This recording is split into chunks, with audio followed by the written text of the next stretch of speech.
a napkin and pointing to its peak. This is average. Then moving to the right. This is where you'd have to be for gifted and talented classes. And then moving to the left. And this is where you are. At what point, Scott asked, does achievement trump potential? The school psychologist shook his head and showed Scott the door.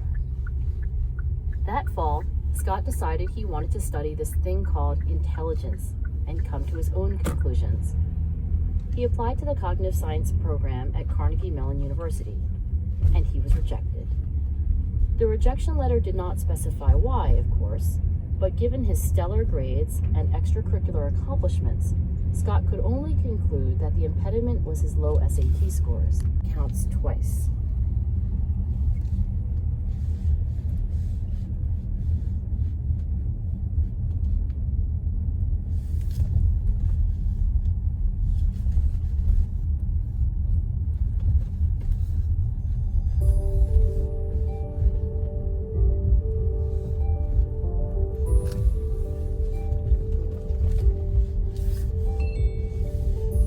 Simon & Schuster Audio presents Grit, The Power of Passion and Perseverance by Angela Duckworth. Read by the author. Very first summer, during an intensive 7-week training program named, even in official literature, Beast Barracks, or for short, just Beast. Who spends 2 years trying to get into a place and then drops out in the first 2 months? Then again, these are no ordinary months. Beast is described in the West Point Handbook for New Cadets as the most physically and emotionally demanding part of your 4 years at West Point, designed to help you make the transition from new cadet to soldier. A typical day at Beast Barracks starts at 5 a.m. with wake up. At 5:30 a.m., reveille formation. 5:30 to 6:55, physical training.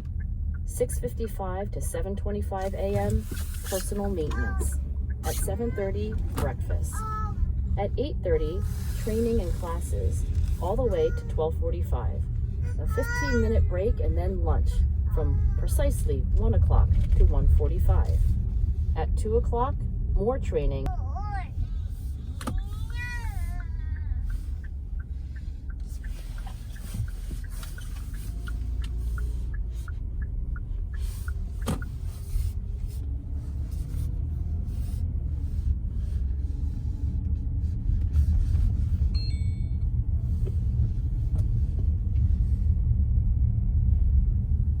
Turn left onto St. Julian Drive Southwest, then turn right onto Vimy Way Southwest.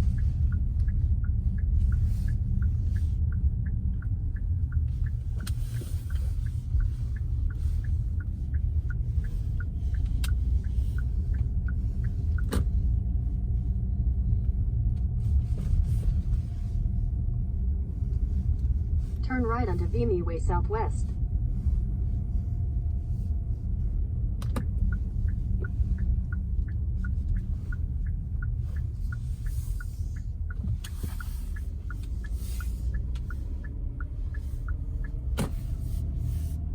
In 200 meters, turn right onto 20th Street Southwest.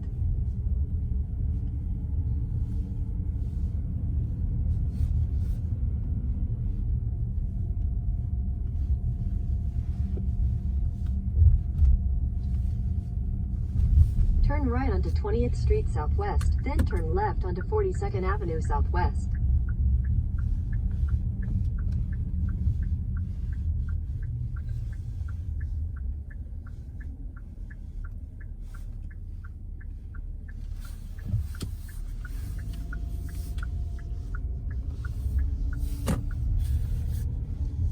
Turn left onto 42nd Avenue Southwest.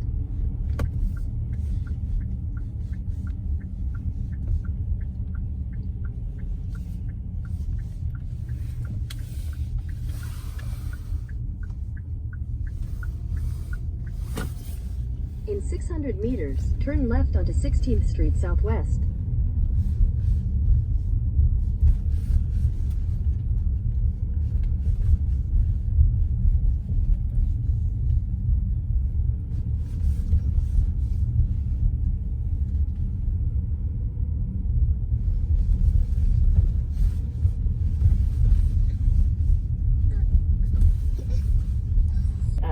of SAT or ACT exam scores, high school rank adjusted for the number of students, expert appraisals of leadership potential, and performance on objective measures of physical fitness.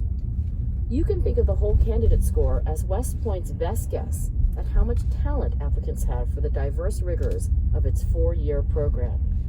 In other words, it's an estimate of how easily cadets will master the many skills required of a military leader. The whole candidate score is the single most important factor in West Point admissions, and yet it didn't reliably predict who would make it through Beast. In fact, cadets with the highest whole candidate scores were just as likely to drop out as those with the lowest, and this is why Mike's door was open to me. From his own experience joining the Air Force as a young man, Mike had a clue to the riddle. While the rigors of his induction weren't quite as harrowing as those of West Point, there were notable similarities. The most important were challenges that exceeded current skills. For the first time in their lives, Mike and the other recruits were being asked, on an hourly basis, to do things they couldn't yet do. Within 2 weeks, Mike recalls, I was tired, lonely, frustrated, and ready to quit, as were all of my classmates. Some did quit, but Mike did not. What struck Mike was that rising to the occasion had almost nothing to do with talent. Those who dropped out of training rarely did so from lack of ability. Rather, what mattered, Mike said, was a never give up attitude. Around that time, it wasn't just Mike Matthews who was talking to me about this kind of hang-in-there posture toward challenge.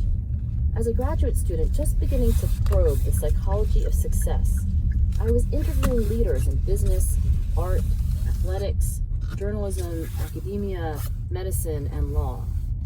Who are the people at the very top of your field?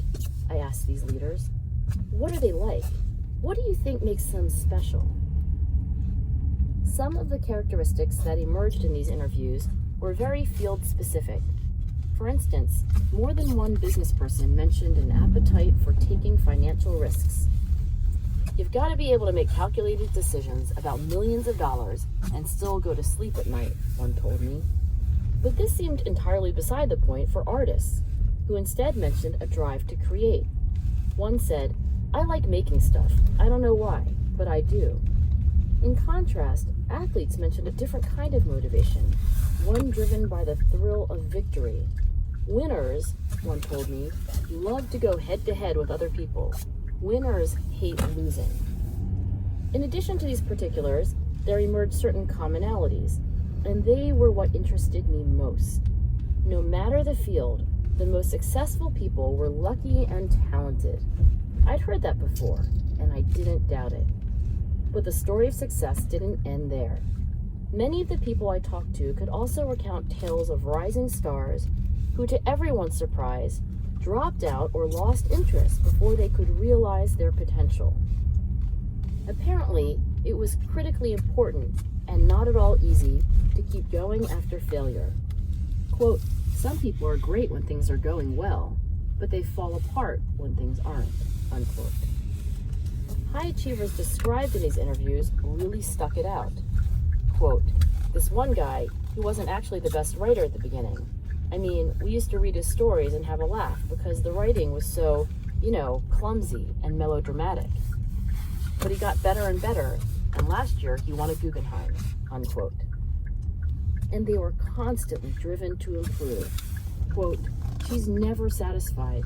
You'd think she would be by now, but she's her own harshest critic, unquote. The highly accomplished were paragons of perseverance. Why were the highly accomplished so dogged in their...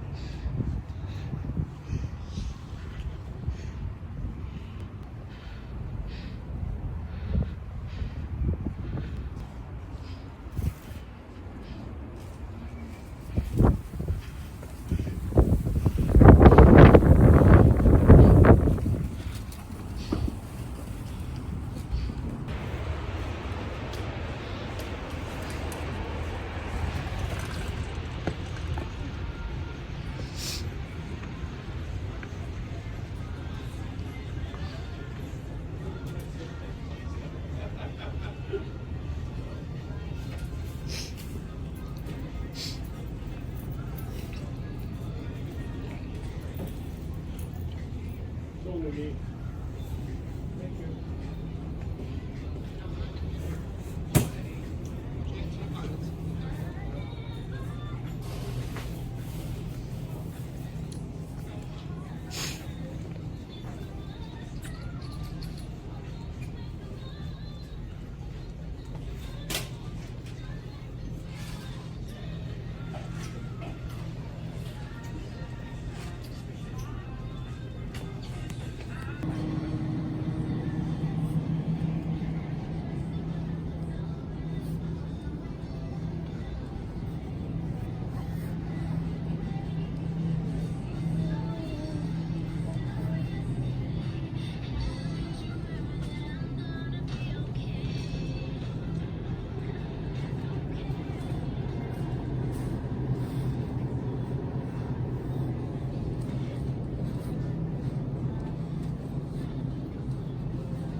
The other half of the questions were about passion. They asked whether change from year to year, and the extent to which you have been obsessed with a certain idea or project for a short time, but later lost interest. What emerged was the grit scale, a test that, when taken honestly, measures the extent to which you approach life with grit. In July 2004, on the second day of Beast, 1,218 West Point cadets sat down to take the grit scale. The day before, cadets had said goodbye to their moms and dads, a farewell for which West Point allocates exactly 90 seconds. Gotten their heads shaved, just the men, changed out of civilian clothing and into the famous gray and white West Point uniform, and received their footlockers, helmets, and other gear. Though they may have mistakenly thought they already knew how, they were instructed by a fourth-year cadet in the proper way to stand in line. Step up to my line, not on my line, not over my line, not behind my line, step up to my line. Initially, I looked to see how grit scores lined up with aptitude. Guess what?